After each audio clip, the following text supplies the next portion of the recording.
Welcome back to Hannity. Time for Media Mash, our weekly roundup of all the ways the mainstream media tries to put their liberal spin on the news. And to begin, earlier tonight, the president sat down with his #1 fan, his #1 cheerleader, the guy that gets thrills up his leg every time he speaks, Chris Matthews over there at NBC News. Here's a small taste of what went on. We're almost done. I have to ask you a little question you may not like to answer. Oh. This could be tough. All right. It's an essay question.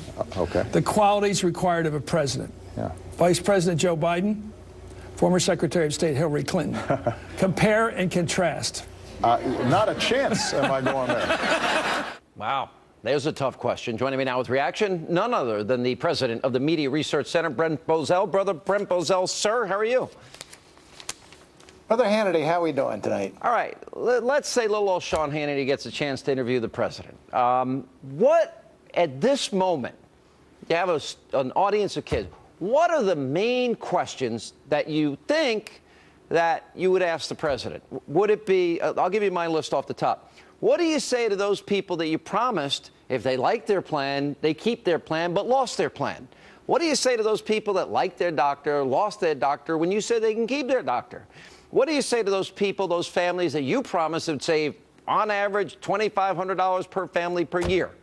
What do you say to the country that you said it would be $900 billion and now it's 2.7 or 8 trillion? Did you know that people wouldn't be able to keep their plan, but say it anyway? Were those questions asked, Brent Bozell? No. What other questions? No, nothing would. How about just asking the question, Mr. President, just yesterday, you spoke to a national audience and you lied. You said the Republicans have no plans. The Republicans have been putting out one plan after another since 2009. So it was just sheerly dishonest. No, Chris Matthews is not going to ask him any serious questions. What's going on here is that the president is now in full community organizer mode. You're seeing it with the chest-thumping rhetoric. You're seeing it with the ugly accusations. You're seeing it with the lying. And he's looking for the most comfortable venue that will be most sympathetic to him. And that's why he's on MSNBC with Chris Matthews. Look, frankly, I think Noah Rothman over at Mediaite had a good line. I think it's a desperate move by the president to do this, and frankly, fairly pathetic, because I don't think he can answer those questions in a way that would be credible to the American people. Let me go, before he gave the interview, let's go to Chris Matthews saying, before he even did it, he was making excuses for the president. Watch this.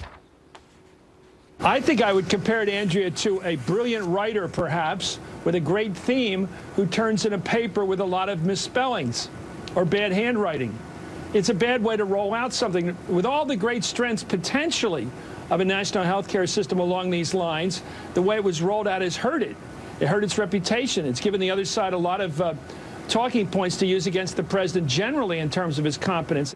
Yeah, I mean, you're never going to get a good question out of him if he feels that way, right? It's hero worship. When they're down to this, it's time to punt the ball and go to something else. When you're going to say the reason Obamacare isn't working, bad handwriting. I mean, you've got to say, bad handwriting. You've run out of excuses here. It's time to move on to another subject. This isn't selling. But again, in community organizer mode, you go to your base and you try to mobilize your base, the minority base. That's what he's down to. It is panic mode for this administration. What do you make of what's happening at NBC News? I want to go through some of it with you because I think there's a bigger picture here. Where's Tom Brokaw? Where's Matt Lauer? Where's Brian Williams? You know, how did Chris Matthews get this interview when literally if he controlled himself, the fact that he didn't faint or wet his pants is a miracle. I'll give you an example why.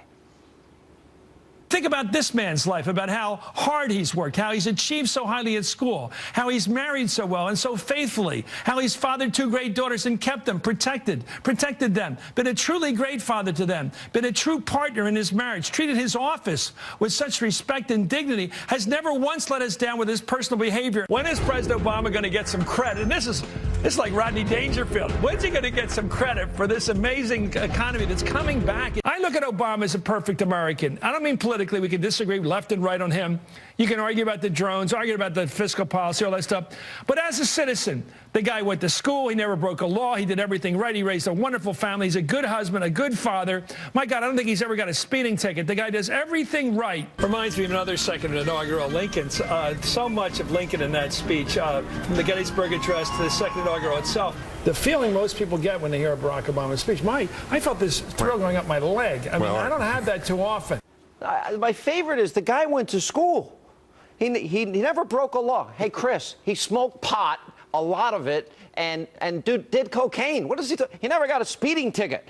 He did everything right. Everything right. He's the only human being. I mean, he's Jesus walking on water, did everything right. He's a good husband, raised a wonderful family. What guy does everything right? But he had bad handwriting. I'm not going to let you forget that one, Sean Hannity. Bad handwriting. Look. It is a fair statement, I think, to say that every major figure at NBC is a liberal. It's a fair statement to make that every major figure at NBC most probably voted for Barack Obama. That does not make every major figure at NBC this kind of journalist. I suspect, and you're just not going to have them come out and say it publicly, I suspect they must be so embarrassed there with this man as the face of that network. Right. It's not the face of MSNBC, well, let me ask you it's the face of NBC.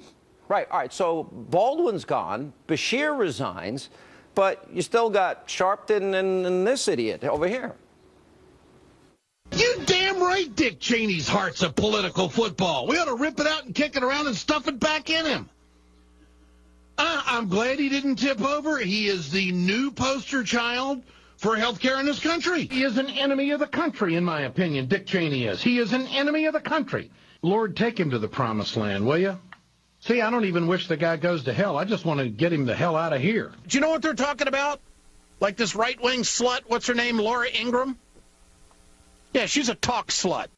He actually thinks God ordained and supports Obamacare, built on lies. Yeah, what do they have in common, all these people? They believe in personal insults against conservatives. They lie with impunity on that network. Then they say things like somebody should defecate in Sarah Palin's mouth. And you know something, Sean Hannity? Nobody at the top of NBC has yet to apologize for that statement. Phil Griffin, it's been 20 days and you haven't apologized yet. Yeah. Are you proud of that? Brian Williams proud of that? Tom Brokaw, are you proud of that? All right. Thank you, Brent Bozell. Appreciate it. Coming up.